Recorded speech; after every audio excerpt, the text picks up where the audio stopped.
Doctor గారు, ఇటీవలే నాకు గుండె సమస్య వచ్చినప్పుడు డాక్టర్ని కన్సల్ట్ చేస్తే పరీక్షలు చేసి ఒక కవాటం 60% వరకు మూసుకుపోయింది అని అన్నారు.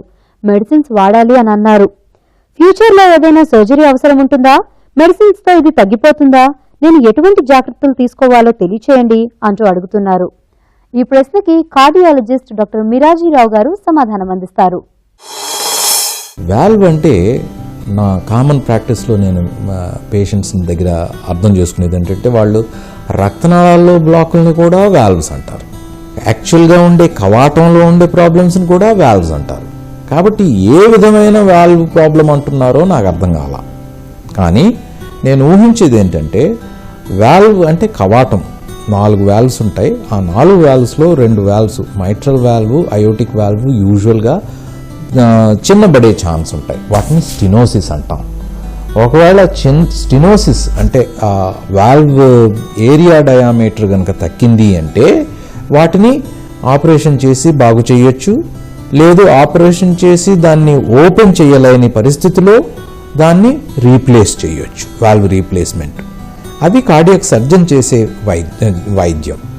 అలా కాకుండా వాల్వ్స్ క్లోజ్ అయ్యి ఉంటే మేము కార్డియాలజిస్టులు కూడా, ఇంటర్వెన్షనల్ కార్డియాలజిస్ట్ కూడా వాటిని బలూన్స్ ద్వారా ఈ రోజుల్లో మేము ఓపెన్ చేయగలం. సో అది ఆ వాల్వ్ ప్రాబ్లమ్స్ నేరో అవ్వడం కానీ లీక్ అవ్వడం కానీ అయితే ఇది పరిస్థితి. ఈ వాల్వ్ ప్రాబ్లమ్స్ స్టెనోసిస్, రిగర్జిటేషన్ కూడా దీనికి కారణాలు ఉంటాయి. కొంచెం ఎల్డర్లీ ఏజ్లో అయితే ఇవి ఏజ్ రిలేటెడ్ చేంజెస్. ఏజ్తో పాటు క్యాల్సిఫికేషన్ వచ్చేస్తుంది, అది ఎల్డర్లీ ఏజ్ గ్రూప్లో.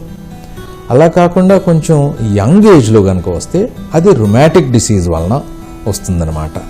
ఈ రోజుల్లో పాతకాలంలో కాకుండా యాంటీబయాటిక్స్ బాగా అవైలబిలిటీ ఉండడం వలన ఈ రోజుల్లో రుమాటిక్ హార్ట్ డిసీజు దాని నంబర్సు తగ్గుతూ ఉన్నాయి. అయినప్పటికీ జాగ్రత్తగా ఉండడం మంచిది. ఇన్ఫ్యాక్ట్ ఈ జాగ్రత్తలు ఎప్పటి నుంచి మొదలవ్వాలంటే స్కూల్ ఏజ్ నుంచి మొదలవ్వాలి. పాతకాలంలో ఇన్ఫ్యాక్ట్ స్కూల్ చిల్డ్రన్కి హెల్త్ చెకప్లును ప్రోగ్రామ్స్ ఉండేవి. ఆ టైంలో మనం గుర్తించి వాటిని నివారించగలిగితే పెన్సిలిన్ ఇంజెక్షన్ మంత్లీ కనుక ఇస్తూ ఉంటే ఈ వాల్వ్ ప్రాబ్లమ్స్ రాకుండాను, ప్రోగ్రెస్ కాకుండాను మనం నివారించవచ్చు. ఇవన్నీ కూడాను లైఫ్ లాంగ్ ఉండే ప్రాబ్లమ్స్. కాబట్టి గుర్తించాల్సింది ఏమిటి అంటే regular follow up with the doctors and follow medication and other precautions properly. అది ఉంటే మనం హార్ట్ పదిలంగా ఉంటుంది.